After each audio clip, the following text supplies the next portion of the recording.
विद्यार्थी मित्रों प्रणाम। धोरण 9 विषय विज्ञान प्रकरण 9 बल तथा गतिना नियमो। मित्रों આગળના વિડિયોની અંદર પદાર્થનું દળ અને જડત્વ એના વિશે આપણે ચર્ચા કરી હતી કે પદાર્થનું દળ એ તેના જડત્વનું માપ છે અને એનો મતલબ એવો થાય કે પદાર્થનું દળ જેમ વધુ એમ જડત્વ પણ વધુ, દળ ઓછું તો જડત્વ વધુ। મિત્રો એના આધારે કેટલાક નાના પ્રશ્નો જે કારણ સ્વરૂપે બે ગુણમાં પૂછાય। એમાંનો એક પ્રશ્ન છે જે ટેક્સ્ટ બુકની અંદર પ્રશ્ન છે કે કોઈ ઝાડની ડાળીને, કોઈ ઝાડ છે એની ડાળીને આપણે ખૂબ ઝડપથી તીવ્રતાથી હલાવીએ તો એના કેટલાક પર્ણો ડાળીમાંથી તૂટી પડે છે। તો મિત્રો ત્યાં પણ જડત્વનો નિયમ આવે છે કે જ્યારે ઝાડની ડાળીને આપણે હલાવતા નથી, તીવ્રતાથી હલાવતા નથી એ પહેલા એ ડાળી સ્થિર હોય છે। ડાળી સ્થિર હોય એટલે એની સાથે જોડાયેલા પર્ણો પણ સ્થિર અવસ્થામાં હોય છે।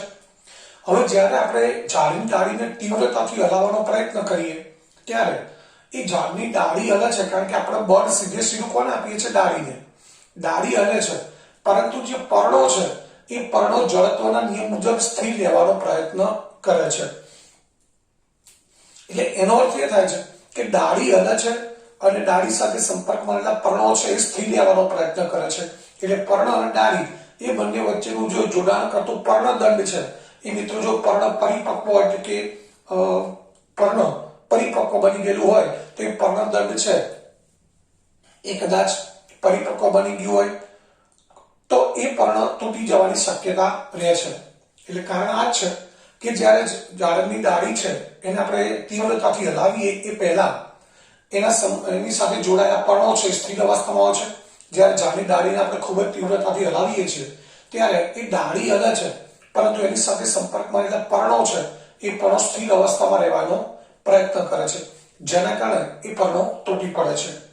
એવા જ મિત્રો બે કારણો પૂછાય છે કે જ્યારે કોઈ ગતિમાન બસ, ગતિ કરતી બસ કે કોઈ પણ વાહનમાં આપણે બેઠા હોઈએ અને એકાએક અટકી જાય, અચાનક બ્રેક મારે એનો ડ્રાઈવર, તો આપણે આગળ તરફ નમી જઈએ છીએ।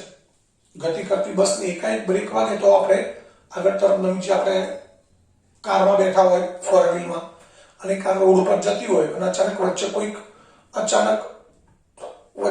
કોઈક અવરોધ આવી જાય, કોઈ પથ્થર દેખાય, કોઈક બીજું વાહન આવી જાય કે કોઈ પ્રાણી વચ્ચે આવી જાય તો ડ્રાઈવર તરફ બ્રેક મારે આપણે આગળ તરફ નમી જઈએ છીએ। તો મિત્રો એનું કારણ પણ એ જ છે, જડત્વ।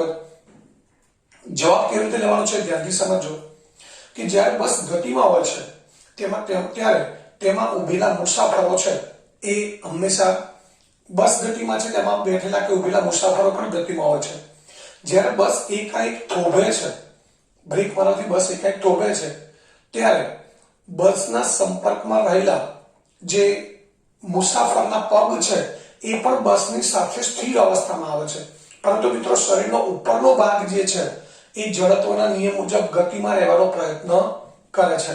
એટલે પગ થોભી જશે, શરીરનો ઉપરનો ભાગ આગળ જે દિશામાં બસ ગતિ કરતી હતી એ દિશામાં ગતિ રહેવાનો પ્રયત્ન કરે છે, એટલે આપણો શરીરનો ઉપરનો ભાગ છે આગળ તરફ નમી જાય છે।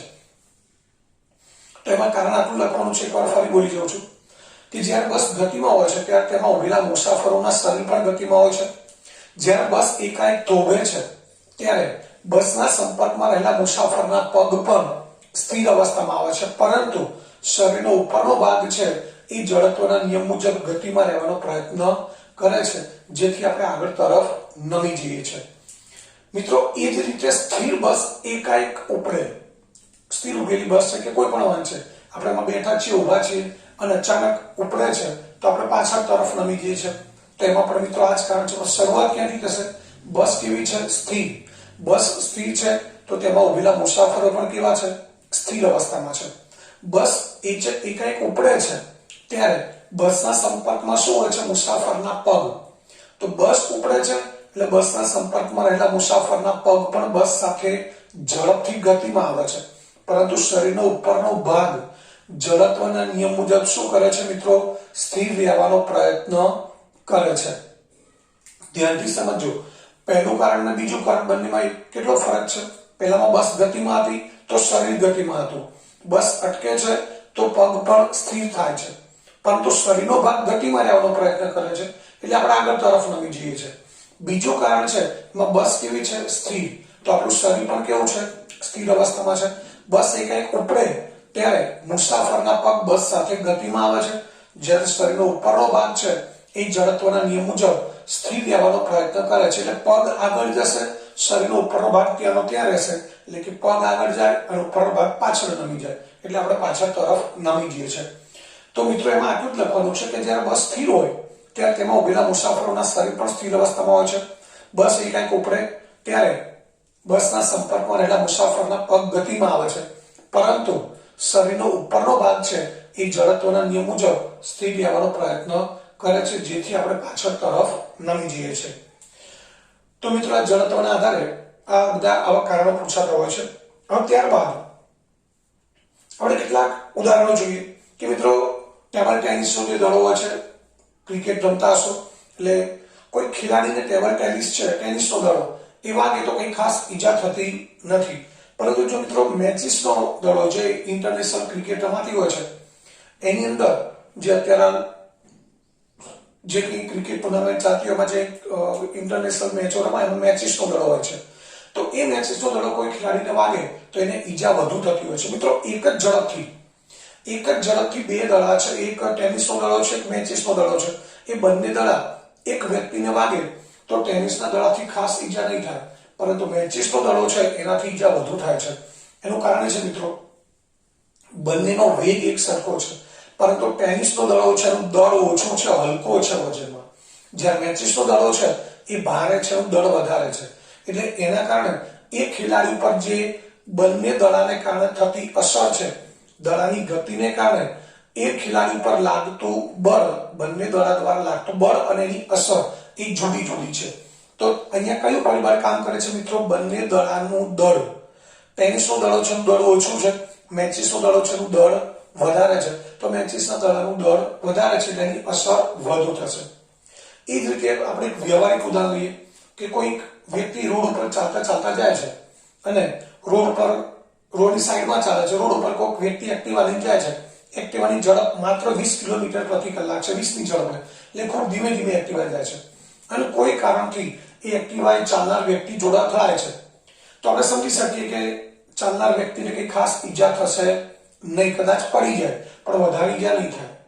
પરંતુ મિત્રો એ જે રોડની સાઈડમાં ચાલનાર વ્યક્તિ છે એ જ એક્ટિવા છે, એ જ એક્ટિવા ચલાવનાર વ્યક્તિ છે, જો એક્ટિવા 60ની ઝડપે આવતું હોય અને એ વ્યક્તિ સાથે અથડાય તો શું થાય એ તમે કલ્પના કરી શકો છો.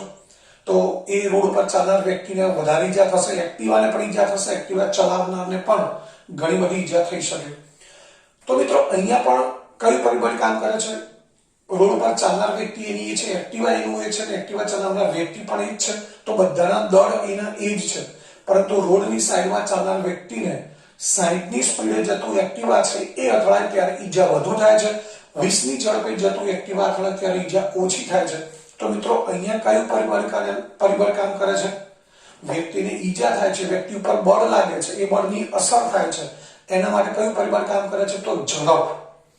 20ની ઝડપ છે ઓછી છે એટલે ઝડપ ઓછી છે તો ઈજા ઓછી થશે, 60ની ઝડપ છે, ઝડપ પણ વધારે છે તો વ્યક્તિને ઈજા પણ વધારે થશે. તો મિત્રો અહીંયા આપણે એવું કહી શકીએ કે આ પદાર્થની ગતિ અને જે એના દ્વારા લાગતું જે બળ છે એ બળના અભ્યાસની અંદર જે બળની અસર થતી હોય વ્યક્તિ ઉપર કે પદાર્થ ઉપર, એની અંદર ક્યારેક દળ મહત્વનું કામ કરે છે, એટલે કે દળ મહત્વનો ભાગ ભજવે છે, અથવા ક્યારેક એ વ્યક્તિનો પદાર્થનો વેગ મહત્વનો ભાગ ભજવે છે. વેગ માટે બીજું ઉદાહરણ લઈએ આપણે. ઘણી વખત આપણા ફનફેરમાં મેળામાં જઈએ તો ત્યાં અમુક એવા કાઉન્ટર ઉભા કરેલા હોય છે જ્યાં સામે પડદો હોય, એની પર ફુગ્ગા ચોપેલા હોય અને આપણે બંદૂકથી ફુગ્ગા ફોડવાના હોય. મિત્રો એની અંદર મગના દાણાનો ઉપયોગ કરવામાં આવે છે, અથવા તો એ દાણા જેવડા નાની ગોળી હોય એનાથી આપણે ફુગ્ગો ફોડવાનો હોય છે. મિત્રો એ જ ગોળી આપણે હાથથી મારી અને ફુગ્ગો ફોડવાનો પ્રયત્ન કરીએ તો ફુગ્ગો ફૂટશે નહીં, પરંતુ બંદૂકમાં એ ગોળી નાખી અને ફોડવાનો પ્રયત્ન કરીશું તો ગોળી ફુગ્ગા ઉપર વાગશે એટલે ફુગ્ગો ફૂટી જશે. મિત્રો એ ગોળી એકની એક જ છે, ફરક છે હાથથી ફેંકવાનું અને બંદૂકમાંથી છોડવાનું. તો ત્યાં કયું પરિબળ કામ કરે છે આપણે સમજી શકીએ.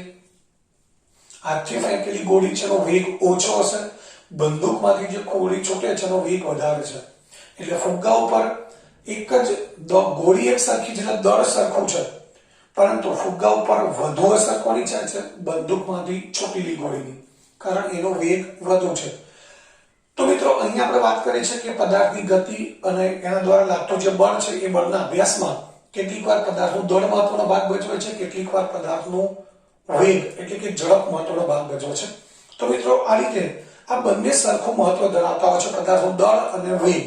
એટલે આપણે કહી શકીએ કે આ બંને ભૌતિક રાશિઓને જોડીએ, સાંકળીએ એટલે આપણને એક નવી રાશિ મળે જેનું નામ છે વેગમાન. એટલે હવે આપણે એક નવી રાશિ સમજવાની છે અને એ છે વેગમાન. તો મિત્રો હવે આપણે વેગમાનની વ્યાખ્યા, સૂત્ર અને એના એકમો સમજવા છે.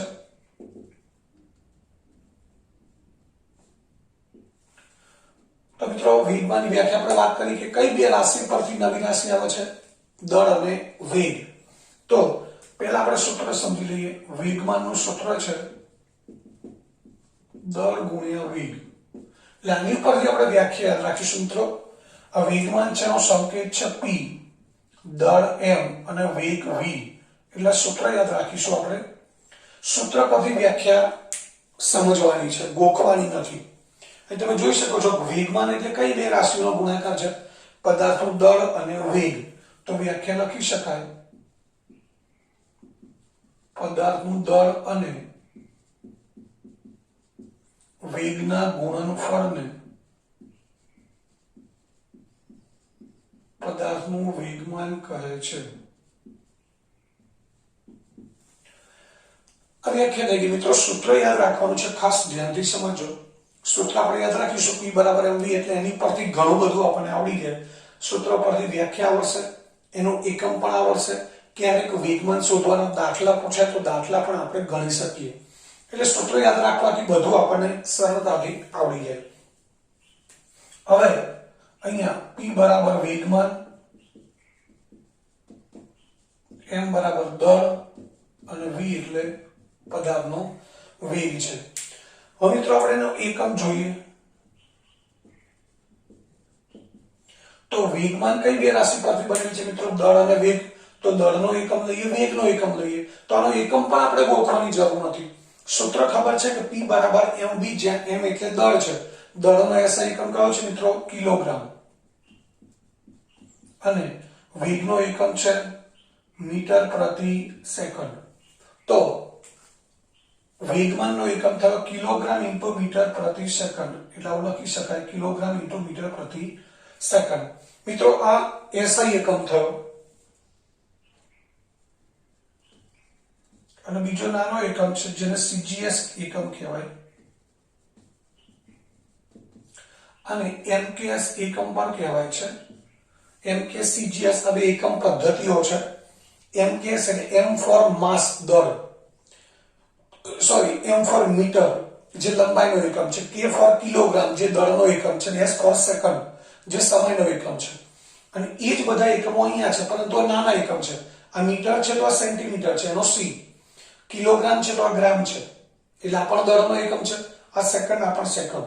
એટલે આ બધા મોટા એકમ છે, નાના એકમ છે. એટલે આ MKS એકમ કહેવાય, આ નાનો એકમ છે CGS એકમ કહેવાય. તો અહીંયા કિલોગ્રામનું શું થઈ જશે મિત્રો? ગ્રામ.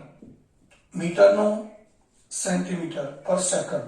એટલે ગ્રામ ઇન્ટુ સેન્ટીમીટર પર સેકન્ડ આ વેગમાનનો CGS એકમ થયો. તો મિત્રો ખાસ આટલું આપણે ધ્યાન રાખીશું. વેગમાન સૂત્ર છે P બરાબર mv, જ્યાં P એટલે વેગમાન, m એટલે દળ અને v એટલે વેગ. એટલે પદાર્થનું દળ અને વેગના ગુણનફળને પદાર્થનું વેગમાન કહે છે. સૂત્ર વેગમાન બરાબર દળ ગુણ્યા વેગ, P બરાબર mv, જ્યાં P વેગમાન છે, m દળ છે અને v વેગ છે. એકમ વાત કરીએ તો વેગમાનનો એકમ એટલે દળનો એકમ કિલોગ્રામ, વેગનો એકમ મીટર પ્રતિ સેકન્ડ. એટલે એનો SI એકમ થયો કિલોગ્રામ ઇન્ટુ મીટર પ્રતિ સેકન્ડ. અને CGS એકમ છે ગ્રામ ઇન્ટુ સેન્ટીમીટર પર સેકન્ડ. તો અને બીજું કે વેગમાન એ કઈ બે રાશિ પરથી બનેલી છે? દળ અને વેગ, જેમાં વેગ સદિશ રાશિ છે. એટલે મિત્રો વેગમાન પણ સદિશ રાશિ છે.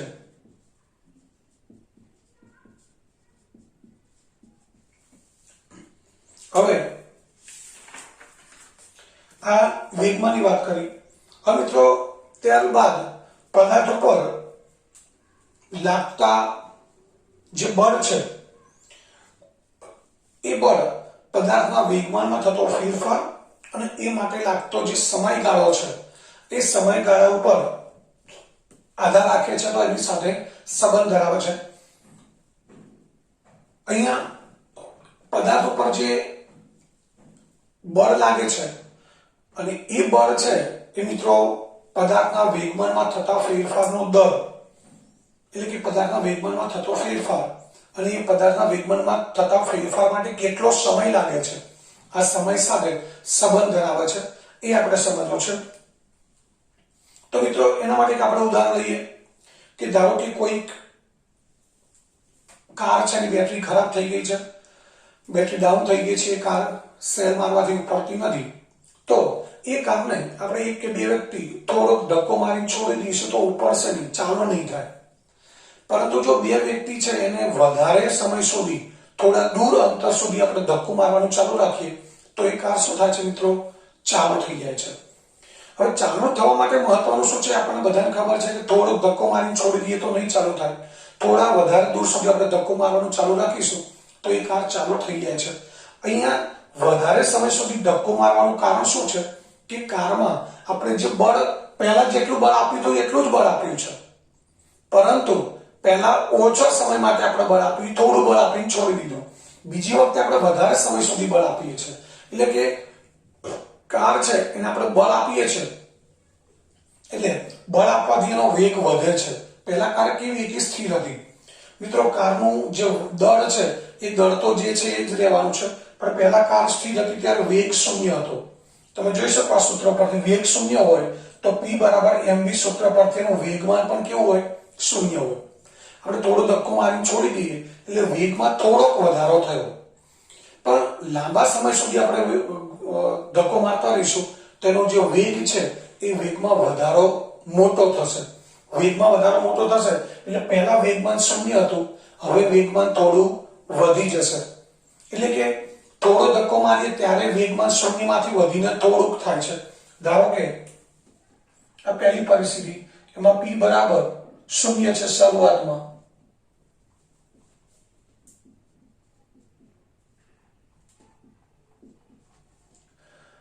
આ P1 આ P2. હવે આપણે થોડોક ધક્કો માર્યો છે મિત્રો, તો અહીંયા એનું કારનું દળ લઈએ છીએ આપણે m બરાબર 1000 કિલોગ્રામ આપણે દળ લઈએ છીએ. શરૂઆતમાં એનો વેગ v બરાબર 0 છે. હવે દળ તો એનું એ જ છે મિત્રો, પરંતુ આપણે એને થોડોક ધક્કો માર્યો તેનો વેગ થયો વધીને 2 મીટર પર સેકન્ડ. તો મિત્રો એનું વેગમાન P2 છે એ શું થશે? mv એટલે 1000 કિલોગ્રામ ગુણ્યા 2 મીટર પર સેકન્ડ એટલે કેટલું થયું? 2000 kilogram into metre per second. મિત્રો પહેલા વેગમાન કેટલું હતું? શૂન્ય. ધ્યાનથી સમજો, પહેલા કાર સ્થિર અવસ્થામાં છે એટલે દર 1000 કિલોગ્રામ છે, વેગ શૂન્ય છે એટલે વેગમાન શૂન્ય થવાનું, કારણ કે mv1 એટલે દળ ગુણ્યા વેગ ગુણાકાર શૂન્ય થશે. હવે દળ એનું એ છે, વેગ આપણે ધક્કો મારીએ છીએ એટલે થોડોક ધક્કો મારીએ છીએ એ વખતે વેગ વધીને 2 મીટર પર સેકન્ડ થયો. તો મિત્રો એનું વેગમાન કેટલું થશે? mv, અહીંયા v2 લખ્યું તો પણ ચાલે, 1000 કિલોગ્રામ ગુણ્યા 2 મીટર પર સેકન્ડ એટલે 2000. કાર સ્થિર અવસ્થામાં હતી ત્યારે એનું વેગમાન શૂન્ય હતું. હવે કારને આપણે થોડી ગતિમાં લાવ્યા છે તો વેગમાન થયું P2. તો વેગમાનમાં થતો ફેરફાર જેને ડેલ્ટા P કહેવાય. મિત્રો કોઈ પણ રાશિમાં થતો ફેરફાર આપણે ડેલ્ટા વડે દર્શાવીએ છીએ, P2 માઇનસ P1 એટલે 2000 minus 0 kilogram into metre per second. તો મિત્રો કેટલો ફેરફાર થયો? 2000 માઇનસ 0 એટલે 2000 કિલોગ્રામ ઇન્ટુ મીટર પ્રતિ સેકન્ડ, આટલો ફેરફાર થયો. હવે મિત્રો અહીંયા આપણે સમય લઈએ છીએ કે સમય અહીંયા ધારો કે આપણે 5 સેકન્ડ માટે, કેટલી સેકન્ડ માટે? 5 સેકન્ડ માટે આપણે ધક્કો માર્યો છે. હવે બીજી પરિસ્થિતિ લઈએ છીએ, એમાં દળ મિત્રો એ જ છે, 1000 કિલોગ્રામ. શરૂઆતનો વેગ પણ શૂન્ય છે, કાર સ્થિર અવસ્થામાં છે, તો વેગમાન p1 શું થશે? 0 kilogram into metre per second. હવે આપણે એને ધક્કો મારીએ છીએ અને એનો વેગ થયો 10 મીટર પર સેકન્ડ. કેટલો વેગ થયો છે? 10 મીટર પર સેકન્ડ. તો હવે p2 બરાબર શું થશે? mv2 એટલે 10,000 ગુણ્યા 10 મીટર પર સેકન્ડ. 10,000 ગુણ્યા 10 સોરી 1000 ગુણ્યા 10 એટલે 10,000 kilogram into metre per second. તો અહીંયા પ્રારંભિક વેગમાન શૂન્ય હતું. હવે ધક્કો માર્યો ત્યારે વેગમાન વધીને કેટલું થયું? 10,000 metre per kilogram into metre per second. તો ડેલ્ટા પી એટલે વેગમાનમાં થતો ફેરફાર કેટલો થશે મિત્રો?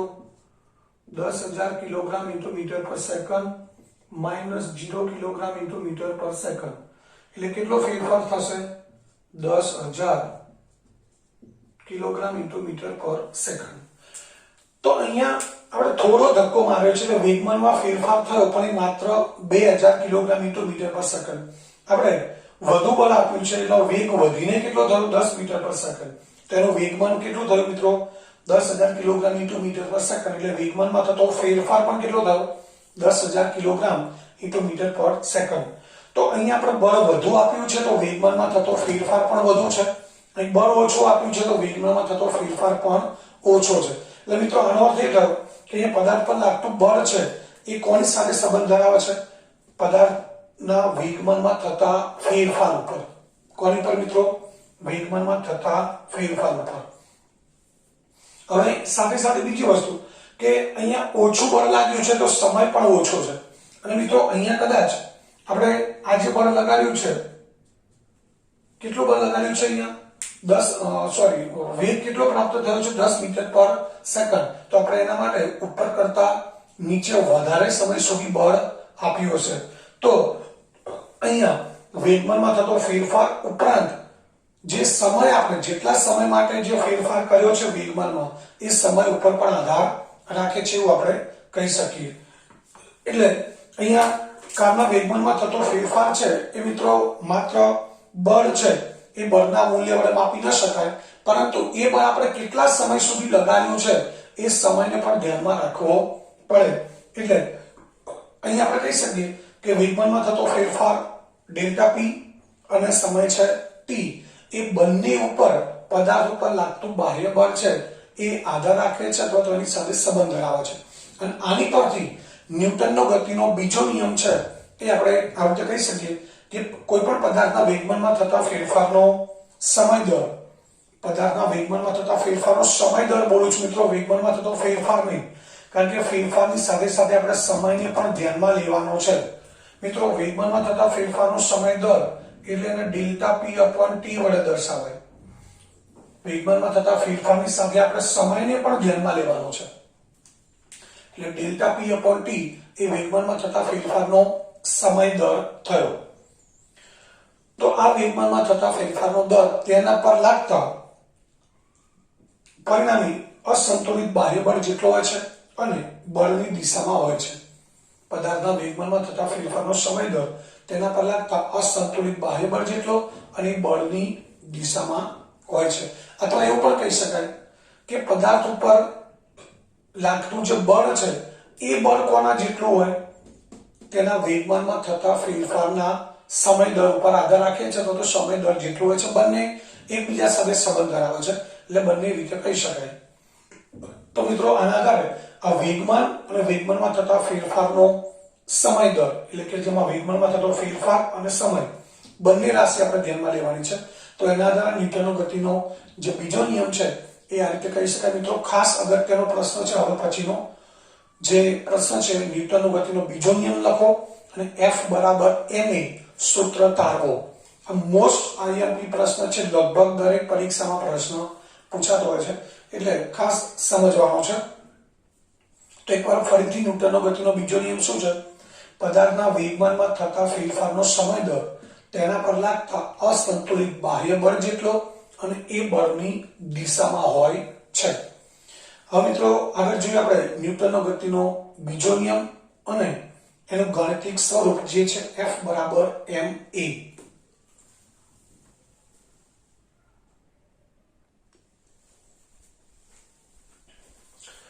મિત્રો આગળનો પ્રશ્ન છે ન્યૂટનનો ગતિનો બીજો નિયમ લખો અને F બરાબર ma સૂત્ર તારવો.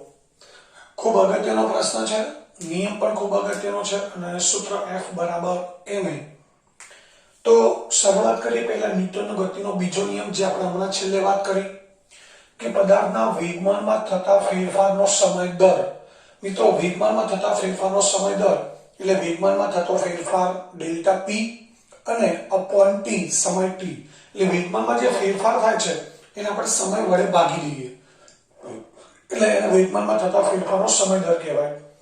એ સમય દર તેના પર લાગતા અસંતુલિત બાહ્ય બળ જેટલો હોય છે અને એ ફેરફારનો જે દિશા છે એ પણ કઈ હોય? બાહ્ય બળની દિશામાં હોય છે.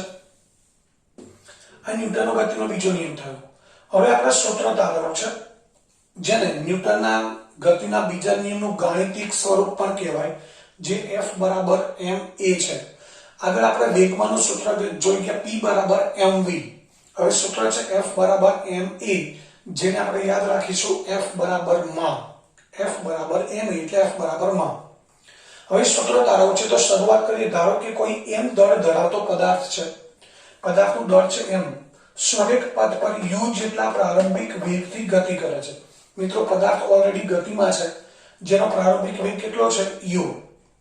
t સમયમાં તે પદાર્થ અચળ પ્રવેગી ગતિ કરી, પ્રવેગી ગતિ એટલે વેગમાં સતત વધારો થાય છે અને બળ F ની અસર હેઠળ એની પર સતત F જેટલું બળ લાગે છે. અચળ બળ F એની અસર હેઠળ મિત્રો બળ લાગે છે એટલે વેગમાં વધારો થાય છે એટલે એ t જેટલા સમયમાં બળ F ની અસર હેઠળ v જેટલો વેગ પ્રાપ્ત કરે છે. તો મિત્રો આપણી પાસે પદાર્થનું દળ છે m, પ્રારંભિક વેગ છે u જે ઓછો છે, એની પર સતત બળ લાગે છે એટલે એનો વેગ વધીને કેટલો થાય છે? v જેટલો થાય છે. એટલે આપણી પાસે પદાર્થના બે વેગ છે, એક પ્રારંભિક વેગ u છે અને બીજો t સમયના અંતે એનો વેગ v છે. તો આપણી પાસે દળ છે અને બે વેગ છે. તેની પરથી આપણે બંને વેગમાન શોધી શકીએ. મિત્રો કયા વેગમાન? તો પદાર્થનું પ્રારંભિક વેગમાન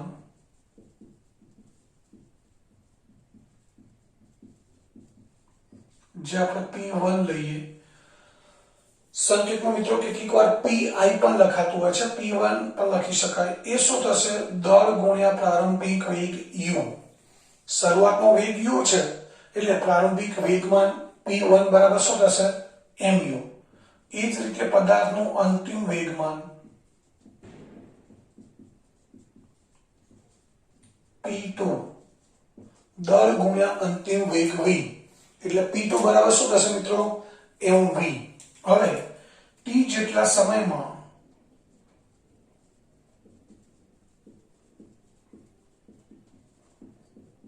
વેગમાનમાં થતો ફેરફાર જે ડેલ્ટા p વડે આપણે દર્શાવીએ છીએ એ ડેલ્ટા p બરાબર શું થશે? p2 p1. મિત્રો ડેલ્ટા p બરાબર શું લખી શકાય? p2 p1. હવે p2 બરાબર શું છે? mv. p1 બરાબર mu. તો ડેલ્ટા p બરાબર શું મળ્યું? mv mu. તો અહીંયા આપણે બરાબર છે ના બદલે સંચલનનો સંકેત પણ મૂકી શકીએ. તો બરાબર પણ લખી શકાય, સંચલનનો સંકેત પણ મૂકી શકાય. p2 છે એની જગ્યાએ લખી દઈએ આપણે mv, p1 ની જગ્યાએ mu. હવે આ બંનેમાંથી આપણે m કોમન કાઢી લઈએ છે તો ડેલ્ટા p ચલે છે. આ સમચલનનો સંકેત, સમચલન અથવા સમપ્રમાણ. આનો અર્થ એ થાય કે વેગમાનમાં થતો જે ફેરફાર ડેલ્ટા p છે એ ખરેખર તો એ બરાબર આવે પણ સમચલન આપ્યું છે તો પણ ચાલે, કોઈ વાંધો નહીં. ડેલ્ટા p એટલે p2 p1. p2 બરાબર mv છે, p1 બરાબર mu છે. બંનેમાંથી m કોમન લઈ લીધો. તો મિત્રો આ વેગમાનમાં થતો ફેરફાર છે હવે આપણે લેવો છે વેગમાનમાં થતા ફેરફારનો દર. તો મિત્રો વેગમાનમાં થતા ફેરફારનો દર આ ફેરફાર છે. હવે વેગમાનમાં થતા ફેરફારનો દર લેવો છે એટલે વેગમાનમાં થતા ફેરફારને સમય t વડે ભાગવા પડે. તો માટે આપણે લખી શકીએ પદાર્થના વેગમાનમાં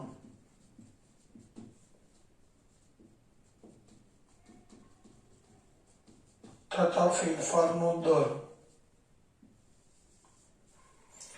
તો હવે અહીંયા બંને બાજુ આપણે શું કરીશું? t વડે ભાગી દઈએ. ચલે છે m into v minus u upon t. આ વેગમાનમાં થતા ફેરફારનો દર થયો એ કોના સમપ્રમાણમાં છે મિત્રો? m into v minus u upon t. હવે અહીંયા ન્યૂટનનો ગતિનો બીજો નિયમ આપણે જોઈએ તો એનું વિધાન શું છે?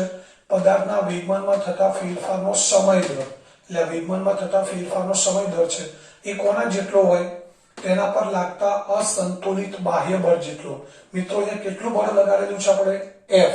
તો એનો અર્થ એ થયો આ વેગમાનમાં થતા ફેરફારનો દર છે એની જગ્યાએ આપણે શું લખી શકીએ મિત્રો? F. આ વેગમાનમાં થતા ફેરફારનો સમય દર છે.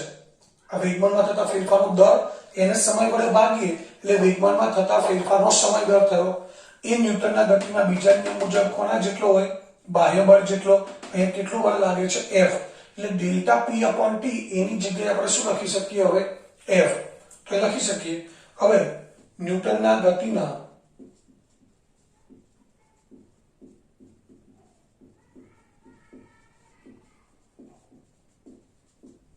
બીજા નિયમ મુજબ આ ડેલ્ટા p upon t છે એની જગ્યાએ આપણે શું લખી શકીએ? F બરાબર ડેલ્ટા p upon t. તો માટે શું લખી શકાય? F ચલે છે m into v minus u upon t. મિત્રો ધ્યાન રાખજો ગાણિતિક સ્ટેપ જ છે મોટા ભાગના, એટલે જો ગણિતના સાદું રૂપમાં બહુ વાંધો ના હોય તો પ્રશ્નમાં કોઈ તકલીફ પડે નહીં. તો અહીં આપણે ડેલ્ટા p upon t ની જગ્યાએ મૂકી દીધો છે F. હવે આ સમચલનનો સંકેત દૂર કરી આપણે આ સમપ્રમાણતા અથવા સમચલનનો સંકેત છે દૂર કરીએ એટલે કોઈક અચળાંક મૂકવો પડે જે આપણે મૂક્યો છે k, small k into m v minus u upon t. જ્યાં k એ શું છે? સપ્રમાણતાનો અચળાંક.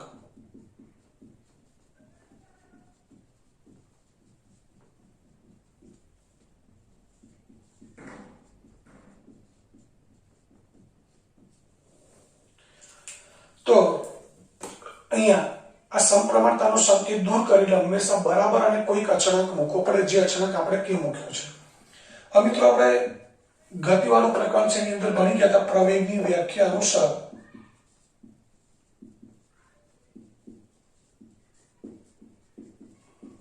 a બરાબર v minus u upon t થાય.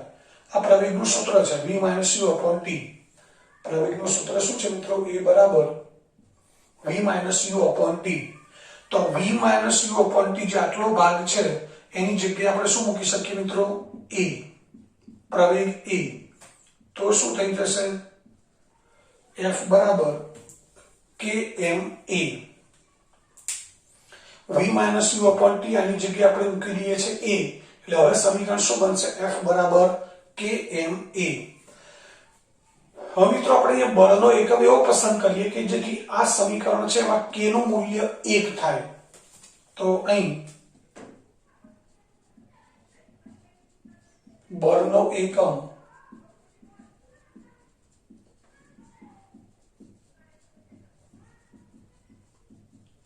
એવો પસંદ કરવામાં આવે કે જેથી k બરાબર 1 થાય. મિત્રો એના માટે શું કરવાનું છે? તો અહીંયા આ જે બળ છે F બરાબર kma. તો k નું મૂલ્ય આપણે 1 જોઈએ છે તો અહીંયા m નું મૂલ્ય 1 લઈએ એટલે 1 કિલોગ્રામ પદાર્થનું દળ લઈએ. એ એટલે પદાર્થમાં ઉદ્ભવતો પ્રવેગ છે એફ બળની અસર હેઠળ જે પ્રવેગી ગતિ કરે છે એ પ્રવેગ લઈએ આપણે 1 મીટર પર સેકન્ડ સ્ક્વેર. તો આ બંને એક એક લઈએ તો એના માટે બળ પણ કેટલું જોઈએ મિત્રો? 1 ન્યૂટન બળની જરૂર પડે. એટલે કે એમ 1 કિલોગ્રામ દળનો પદાર્થ છે એની અંદર 1 મીટર પર સેકન્ડ સ્ક્વેર જેટલો પ્રવેગ ઉત્પન્ન કરવા માટે 1 ન્યૂટન જેટલા બળની જરૂર પડે. તો આ ત્રણેયનું મૂલ્ય આપણે 1 મૂકી દઈએ એટલે કે બરાબર આપણને શું મળશે મિત્રો? 1. તો એ લખી શકીએ 1 કિલોગ્રામ દળના પદાર્થમાં 1 મીટર પર સેકન્ડ સ્ક્વેર જેટલો પ્રવેગ ઉત્પન્ન કરવા માટે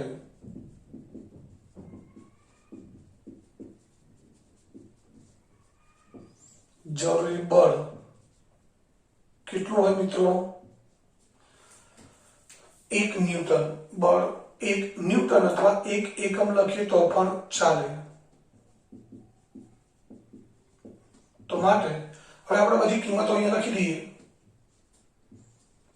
1 એકમ બળ બરાબર k ગુણ્યા 1 કિલોગ્રામ ગુણ્યા 1 મીટર પર સેકન્ડ સ્ક્વેર. તો મિત્રો અહીંયા આ 1 થઈ ગયું, k ગુણ્યા 1 ગુણ્યા 1 એટલે k બરાબર 1 થઈ ગયું. તો હવે k બરાબર 1 આપણે આ સમીકરણમાં મૂકી દઈએ. તો k બરાબર 1 ઉપરના સમીકરણમાં મૂકતા તો મિત્રો અહીંયા k બરાબર 1 મૂકી દઈએ તો f બરાબર શું થઈ જાય? ma. જે ન્યૂટનનો ગતિનો બીજો નિયમ છે એનું ગાણિતિક સ્વરૂપ છે. તો આ રીતે આપણે f બરાબર ma આ સૂત્ર તારવી શકીએ જે ન્યૂટનનો ગતિનો બીજો નિયમ છે. મિત્રો ખૂબ અગત્યનો પ્રશ્ન છે એટલે બરાબર ધ્યાનથી સમજજો. એકવાર ફરીથી આખો પ્રશ્ન છે રિપીટ કરી દઉં છું. શરૂઆત કરીએ ન્યૂટનનો ગતિનો બીજો નિયમ. એ છે પદાર્થના વેગમાનમાં થતા ફેરફારનો દર એટલે કે સમય દર તેના પર લાગતા અસંતુલિત બાહ્ય બળ જેટલો અને બળની દિશામાં હોય છે. આ ન્યૂટનનો ગતિનો બીજો નિયમ થયો. આપણે સૂત્ર તારવવું છે તો એના માટે ધારો કે m દળનો કોઈ પદાર્થ સોલિડ પથ પર u જેટલા પ્રારંભિક વેગથી ગતિ કરે છે. t સમયમાં તે પદાર્થ અચળ પ્રવેગ થી ગતિ કરી અને અચળ બળ f ની અસર હેઠળ v જેટલો વેગ પ્રાપ્ત કરે છે. શરૂઆતનો વેગ મિત્રો ખાસ ધ્યાન રાખજો. આના આધારે જ પ્રારંભિક અંતિમ વેગમાન મળશે. એટલે શરૂઆતમાં વેગ પ્રારંભિક વેગ u છે. દર તો એમ જ છે. તો પ્રારંભિક વેગમાન કે જ્યારે વેગ u હોય છે ત્યારનું વેગમાન p1 બરાબર mu થશે. હવે t સમયના અંતે એનો વેગ વધીને v થાય છે બળ f ની અસર હેઠળ. તો અંતિમ વેગમાન p2 બરાબર mv. વેગમાનમાં ફેરફાર થયો એટલે t જેટલા સમયમાં વેગમાનમાં થતો ફેરફાર ડેલ્ટા p ચલે છે p2 p1 ચલે છે એમ વંચાય અથવા સમપ્રમાણમાં છે એમ વંચાય. p2 અને p1 ની કિંમત મૂકી દીધી. ડેલ્ટા p ચલે છે mv mu. બંનેમાંથી m કોમન લઈ લીધો. ડેલ્ટા p ચલે છે m * v - u. તો મિત્રો વેગમાનમાં થતો ફેરફાર છે. હવે આપણે શું લેવું છે? વેગમાનમાં થતા ફેરફારનો દર અથવા સમય દર. તો એના માટે શું કરવું પડે? વેગમાનમાં થતા ફેરફારને સમય વડે ભાગવા પડે. તો બંને બાજુ આપણે t વડે ભાગી દીધા. તો માટે ડેલ્ટા p / t ચલે છે m * v - u / t. હવે ન્યૂટનનો ગતિનો બીજો નિયમ શું કહે છે? પદાર્થના વેગમાનમાં થતા ફેરફારનો સમય દર જે અહીંયા ડેલ્ટા p / t વડે આપણે દર્શાવ્યો છે એ કોના જેટલો હોય? તેના પર લાગતા અસંતુલિત બાહ્ય બળ જેટલો. બાહ્ય બળ મિત્રો કેટલું છે? f.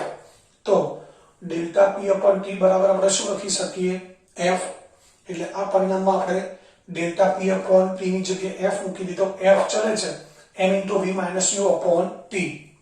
હવે આપણે સમપ્રમાણતાનો સંકેત દૂર કરવો છે તો બરાબર મૂકીને અચળાંક મૂકવો પડે. એટલે f બરાબર k * m કૌંસમાં v - u / t જ્યાં k એ સપ્રમાણતાનો અચળાંક છે.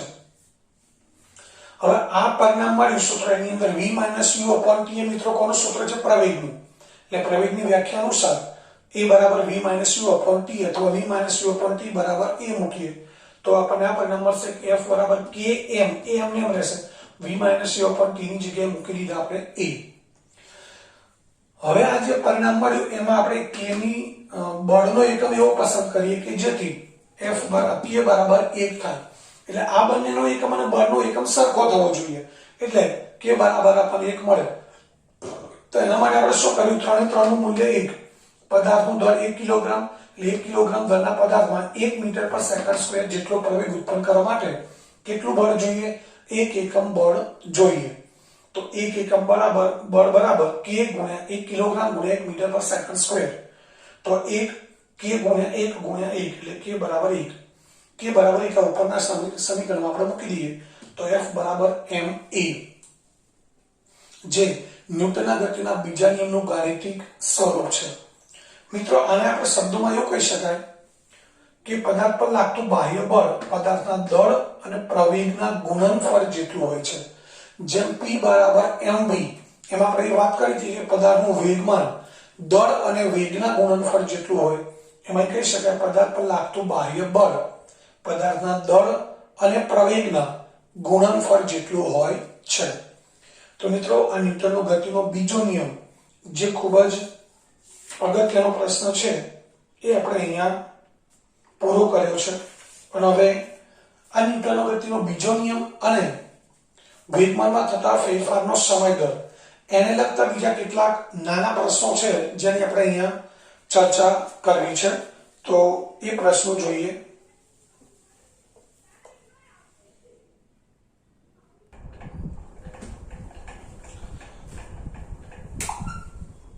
મિત્રો હવે આગળ આપણે વાત કરી કે ન્યૂટનનો ગતિનો બીજો નિયમ, વેગમાનમાં થતા ફેરફારનો દર, એના આધારે કેટલાક નાના પ્રશ્નો છે. અહીંયા જે પ્રશ્નો સમજાવું છું મિત્રો, એના જવાબ પણ તમારે ઘરેથી લખી દેવાના છે. તો આગળનો પ્રશ્ન છે નીચેનો ગતિનો બીજો નિયમ એ પહેલા નિયમ સાથે સુસંગત છે. એટલે કે બીજો નિયમ એવું કહે છે કે પહેલો નિયમ સાચો છે. કેવી રીતે? તો ન્યૂટનના ગતિના બીજા નિયમ પરથી આપણે કહી શકીએ F બરાબર ma એનું સૂત્ર છે, અને E એટલે પદાર્થમાં ઉદ્ભવતો પ્રવેગ, જેનું સૂત્ર છે v - u/t. હવે જો પદાર્થ પર બાહ્ય બળ ન લાગતું હોય,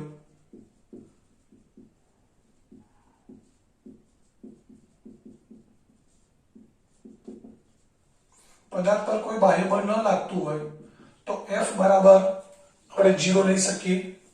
અહીંયા 0 મૂકી દઈએ. તો હવે આ બંને આપણે જોવાના છે. F બરાબર 0 અને 0 મૂકી દીધા તો સામે શું આવશે? m * v - u/t.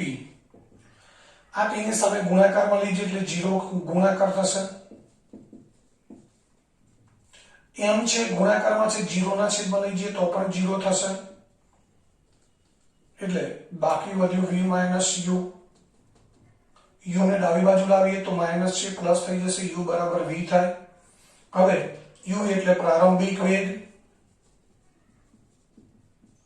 અને v એટલે અંતિમ વેગ. તો મિત્રો અહીં આપણે ધારી લીધું છે કે પદાર્થ પર કોઈ બાહ્ય બળ લાગતું નથી, તો એના આધારે આપણે ન્યૂટનના ગતિના નિયમનો ઉપયોગ કરી અને એવા તારણ ઉપર પહોંચ્યા કે જ્યાં પ્રારંભિક વેગ u અને અંતિમ વેગ v કેવા મળે છે આપણને સરખા. એટલે મિત્રો એનો અર્થ એ થયો કે પદાર્થના વેગમાં કોઈ ફેરફાર થતો નથી. તો ન્યૂટનનો ગતિનો પહેલો નિયમ એ જ કે જ્યાં સુધી પદાર્થ પર અસંતુલિત બાહ્ય બળ ન લાગે ત્યાં સુધી સ્થિર પદાર્થ સ્થિર અવસ્થામાં રહે. અચળ વેગી ગતિ કરતો પદાર્થ પોતાની અચળ વેગી ગતિ ચાલુ રાખે છે. એટલે કે બાહ્ય બળ ન લાગે ત્યાં સુધી પદાર્થના વેગમાં કોઈ ફેરફાર થતો નથી. તો મિત્રો અહીંયા બાહ્ય બળ નથી લાગતું એટલે F બરાબર આપણે 0 લીધું તો આપણને પ્રારંભિક વેગ અને અંતિમ વેગ સમાન મળે છે. એટલે એનો અર્થ એ થયો કે પદાર્થ ઉપર બળ ન લાગતું હોય તો એનો વેગ સરખો જ રહેશે, પ્રારંભિક વેગ અંતિમ વેગ સરખો રહેશે, વેગમાં કોઈ ફેરફાર થશે નહીં. તો મિત્રો આના આધારે આપણે કહી શકીએ કે પદાર્થ પર કોઈ અસંતુલિત બાહ્ય બળ ન લાગતું હોય તો પદાર્થ t સમય દરમિયાન u જેટલા અચળ વેગથી જ ગતિ કરશે, એના વેગમાં કોઈ વધારો કે ઘટાડો થશે નહીં. તો આ રીતે ન્યૂટનનો ગતિનો બીજો નિયમ છે એ પહેલા નિયમ સાથે સુસંગત છે એવું આપણે કહી શકીએ. અને મિત્રો બીજી વસ્તુ કે જો અહીં ગતિ કરતા પદાર્થની વાત છે કે u જેટલા વેગથી ગતિ કરતો તો u જેટલા વેગથી ગતિ ચાલુ રાખશે. હવે ધારો કે સ્થિર પદાર્થ છે તો સ્થિર પદાર્થ માટે u બરાબર શું હોય મિત્રો? 0 હોય. u બરાબર 0 હોય તો u બરાબર v છે તો v બરાબર પણ શું હોય? 0. એટલે કે પ્રારંભિક વેગ શૂન્ય છે તો અંતિમ વેગ પણ શૂન્ય છે, એટલે કે પદાર્થ શરૂઆતમાં સ્થિર અવસ્થામાં હતો તો t સમય પછી પણ કેવો હશે, એનો વેગ શૂન્ય હશે, એટલે સ્થિર અવસ્થામાં જ હશે. એટલે આનો અર્થ એ થયો કે પદાર્થ પર બાહ્ય બળ ન લાગે તો સ્થિર પદાર્થ સ્થિર અવસ્થામાં રહે છે અને અચળ વેગી ગતિ કરતો પદાર્થ પોતાની અચળ વેગી ગતિ ચાલુ રાખે છે. એટલે આપણે કહી શકીએ કે ન્યૂટનનો ગતિનો બીજો નિયમ એ પહેલા નિયમ સાથે સુસંગત છે. હવે એક કારણ છે કે ક્રિકેટનો ખેલાડી દડાને કેચ કરતી વખતે પોતાના હાથને પાછળ તરફ લઈ જાય છે, પાછળની બાજુ લઈ જાય છે. મિત્રો કોઈ ખેલાડી ક્રિકેટનો સીધો જ દડાને કેચ કરતો આપણે જોયો નથી અને કેચ કરી પણ ન શકે. તો એ કેચ કરતી વખતે ઉપરથી દડાને કેચ કરે છે તો પોતાના હાથને પાછળ લઈ જાય છે, સીધો દડો આવતો હોય તો પણ પોતાના હાથને પાછળ તરફ લઈ જાય છે. મિત્રો તમે પણ કોઈ ક્રિકેટ રમતા હશો, તમે પણ એ જ રીતે કેચ કરતા હશો.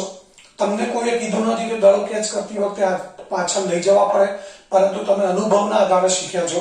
હવે આપણે એની પાછળ વૈજ્ઞાનિક કારણ સમજવો છે કે શું કારણ છે એની પાછળ, ખરેખર એની પાછળ કયું વિજ્ઞાન છુપાયેલું છે એ આપણે સમજવું છે. તો મિત્રો અહીં આપણે જોઈએ કે દડો છે એ દડાનું દળ છે 100 ગ્રામ છે. ફોર એક્ઝામ્પલ 100 ગ્રામનો દડો છે અને જ્યારે ક્રિકેટનો જે બેટ્સમેન છે દડાને ફટકારે છે એટલે દડો ગતિ કરે છે. એ દડાની ગતિ છે 50 metre per second, 20 metre per second વેગથી ગતિ કરે છે. તો મિત્રો એનું વેગમાન કેટલું થયું, p1 બરાબર 100 ગુણ્યા 20 એટલે 2000 ગ્રામ ઇન્ટુ મીટર પર સેકન્ડ. આ ગ્રામ છે અને મીટર છે તો આ ગ્રામને આપણે કિલોગ્રામમાં ફેરવવા પડે મિત્રો. એટલે પહેલા આપણે કિલોગ્રામમાં ફેરવી દઈએ. કિલોગ્રામમાં ફેરવવા માટે 1000 વડે ભાગવા પડે, આ ખાસ ધ્યાન રાખીશું. આ મીટર પર સેકન્ડ છે તો એકમ કિલોગ્રામમાં હોવો જોઈએ. આ બે શૂન્ય ઉડી ગઈ એટલે 0. અથવા 1/10 કિલોગ્રામ. તો p1 બરાબર શું થશે, mv1 1/10 ગુણ્યા 20, શૂન્ય ઉડી ગઈ એટલે 2 kilogram into metre per second એનું પ્રારંભિક વેગમાન છે.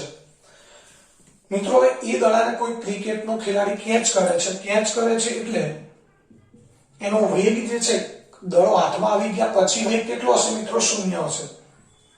એટલે mv2 અહીંયા 1/10 જ રહેશે પણ અહીંયા 0 થઈ જશે એટલે વેગમાન કેટલું થઈ ગયું મિત્રો, 0. તો વેગમાનમાં ફેરફાર કેટલો થયો, p2 p1 એટલે -2, 0 -2 એટલે ત્યાં વેગમાનમાં થતો ફેરફાર છે એ -2 kilogram into metre per second. તો વેગમાનમાં ઘટાડો થાય છે કારણ કે દડો હાથમાં આવે એટલે દડાનો વેગ શૂન્ય થઈ જવાનો છે. હવે આપણે મુખ્ય કારણ જાણવું છે કે દડાનો કેચ કરતી વખતે ખેલાડી હાથને પાછળ કેમ લઈ જાય છે. તો મિત્રો આ વસ્તુ આપણે ધ્યાન રાખીશું કે ક્રિકેટનો ખેલાડી સીધો દડો પકડે કે પાછળ દડાને પકડતી વખતે હાથને પાછળ લઈ જાય. વેગમાન તો 2 કિલોગ્રામ મીટર પર સેકન્ડ હતો એમાંથી 0 જ થવાનું છે એટલે વેગમાનમાં થતો ફેરફાર અહીંયા જે છે બંને વખતે રહેવાનો છે. ફરક ક્યાં પડે છે કે દડો સીધો પકડશે મિત્રો તો આ વેગમાનમાં થતો જે ફેરફાર છે એ ફેરફાર માટે સમય ઓછો લાગશે. જ્યારે દડાને કેચ કરતી વખતે હાથને પાછળ લઈ જાય છે તો એ વેગમાન શૂન્ય કરવા માટે દડાનું વેગમાન શૂન્ય કરવા માટે સમય વધારે લાગે છે. અને મિત્રો આપણે આગળ જોઈ ગયા હતા F બરાબર ડેલ્ટા P અપોન T. આ ન્યૂટનના ગતિના બીજા નિયમમાં સૂત્ર આપણે જોયું તો કે વેગમાનમાં થતા ફેરફારનો દર એ બાહ્ય બળ જેટલો હોય એટલે ડેલ્ટા P અપોન T.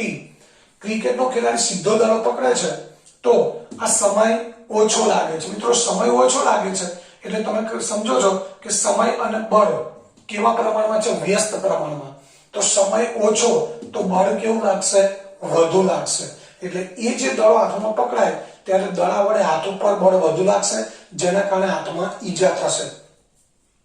એટલે અહીંયા સમય t ઓછો છે તો F કેવું લાગશે, વધુ, એટલે બળ વધુ લાગશે.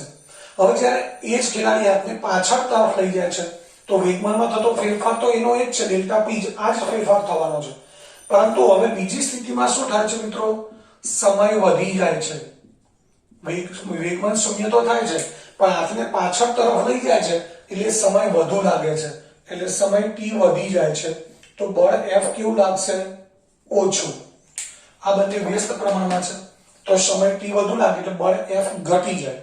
એટલે કે વેગમાનમાં થતો ફેરફાર છે એ ફેરફાર માટે એ જરૂરી સમય વધારી દે છે અને જરૂરી સમય વધારી દે એટલે F બરાબર ડેલ્ટા P upon T સૂત્ર પ્રમાણે બળ કેવું લાગશે મિત્રો? ઓછું. એટલે કે એ ક્રિકેટરને ઈજા થશે નહીં, એટલે કે ઈજા વગર એ સરકારી દળને કેચ કરી શકે છે. મિત્રો હવે જવાબમાં કેટલું લખવાનું છે સમજી લઈએ. એ ક્રિકેટનો ખેલાડી છે એ દડાને કેચ કરતી વખતે પોતાના હાથને પાછળની બાજુ લઈ જાય છે. એમ કરવાથી એ વેગમાનમાં થતો જે ફેરફાર છે એ ફેરફાર માટેનો જરૂરી સમય શું કરે છે? વધારી દે છે. અને સમય વધારી દે છે એટલે F બરાબર ડેલ્ટા P upon T સૂત્ર મુજબ બળ ઓછું લાગે છે. એટલે ક્રિકેટનો ખેલાડી છે એ ઈજા વગર દડાને કેચ કરી શકે છે. તો મિત્રો આ પણ વેગમાનમાં થતો જે ફેરફાર છે એના પરથી આપણે આ કારણ સમજાવી શકીએ.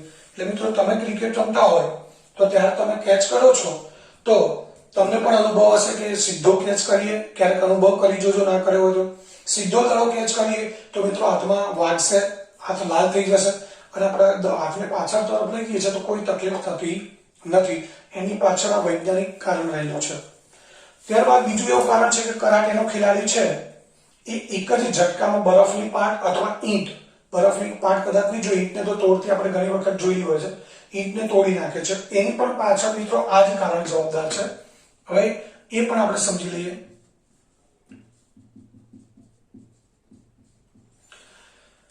કરાટેનો ખેલાડી છે એને ઈંટ પડી છે, ઉપર હાથ છે, ધીમે ધીમે મારશે તો શું થશે મિત્રો?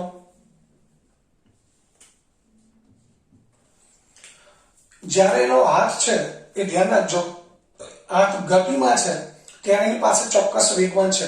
જ્યારે ઈંટ સાથે હાથ અથડાય છે તેનો વેગ શૂન્ય થઈ જાય છે. કેટલો થઈ જાય છે? વેગ શૂન્ય. એટલે એનું વેગમાન પણ શૂન્ય થઈ જશે.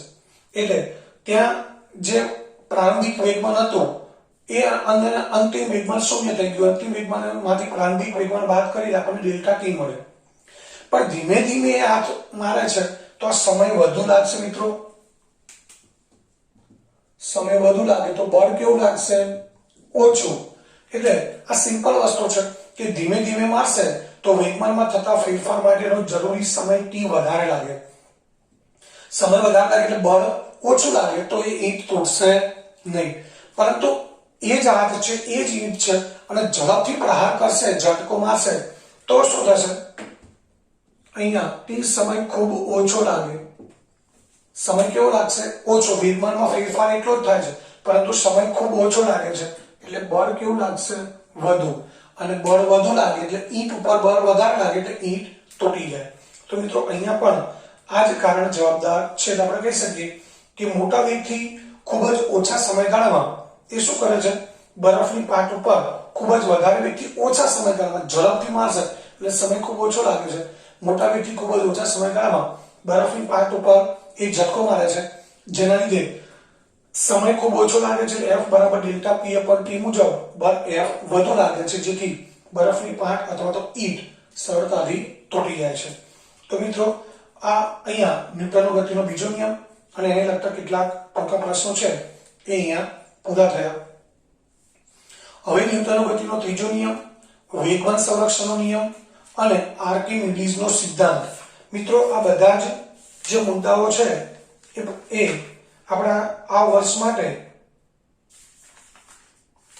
અભ્યાસક્રમમાંથી કેન્સલ કરેલા છે, પરંતુ તેમ છતાં આપણે એક વિડીયોની અંદર એની થોડી ઘણી સમજ મેળવી લઈશું. તો આ પ્રકરણમાંથી તમારે જે પરીક્ષા પૂછાવાનું છે એટલો સિલેબસ અહીંયા પૂરો થઈ ગયો છે. તો આ પ્રશ્નો બરાબર સમજી અને લખી દેવાના છે.